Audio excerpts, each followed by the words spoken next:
काल 23 तारीखला संध्याकाळी अंदाजा 7:30-8:30च्या दरम्यान कदीमजाना पोलीस स्टेशन ते घाटी रोडवर एका व्यक्तीवर अग्निशस्त्राने फायरची घटना घडली होती. त्याला ताबडतोब वैद्यकीय उपचारासाठी हॉस्पिटलला शिफ्ट केला, पण दुर्दैवाने हेड इंजुरी असल्यामुळे तो वाचू शकला नाही.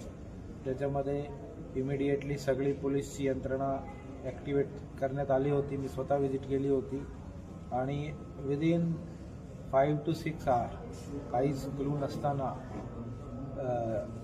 DYSP अनंत कुलकर्णीच्या अंडर LCBची टीम आणि कदीमजानाचे PI शेवाळे, सदर बाजारचे PI Bharti, चंदनहिराचे PI Pawar, LCBचे PI Pankaj Jadhav आणि सगळे त्याची टीम्सनी याच्यामध्ये वर्कआउट करत होते आणि विदिन 6 आवर्स त्याच्यामध्ये ब्रेक थ्रू पोलिसाला भेटलेला आहे आणि 2 आरोपी याच्यामध्ये ज्यांनी फायरिंग केली ते निष्पन्न करून त्यांना अटक करण्यामध्ये सक्सेस प्राप्त झालेला आहे.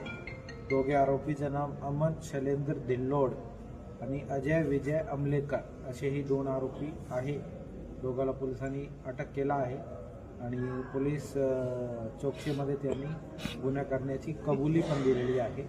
आता त्यांना मान्य कोर्टासमोर प्रोड्यूस केला जाणार आणि पोलीस PCR घेतल्यानंतर पुढचा तपास आम्ही करणार. मुख्य कारण काय होतं? मुख्य कारण काय अजून याचं इंटरोगेशन सुरू आहे, पण प्रायमा फेसी काही दिवस अगोदर काही भांडण झाले होते असा दिसते जो आरोपी त्याचं सांगणं आहे आणि त्याचा राग मनात धरून ही घटना करलेली असा वाटत आहे, पण अजून ही प्रिलिमिनरी स्टेज आहे. निवडणुकीच काही कारण लागतं केलं? नाही, इलेक्शनचं काय इलेक्शन. आरोपींनी नशा केली.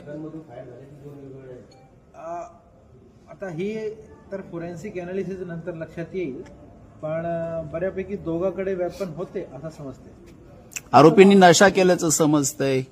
व्हाईटनर वगैरेची नशा करून कृत्य केल्याची प्राथमिक माहिती येते. मेडिकल तर आम्ही करतोच अटकच्या वेळी. जर काही मेडिकलमध्ये आला तर लक्षात येईल कोण काही आहे का. त्यांचं मास्टर माइंड आहे का कोणी का? हे दोघं त्यांचंच वैयक्तिक दुश्मनी आहे की यांचं मास्टर माइंड आहे?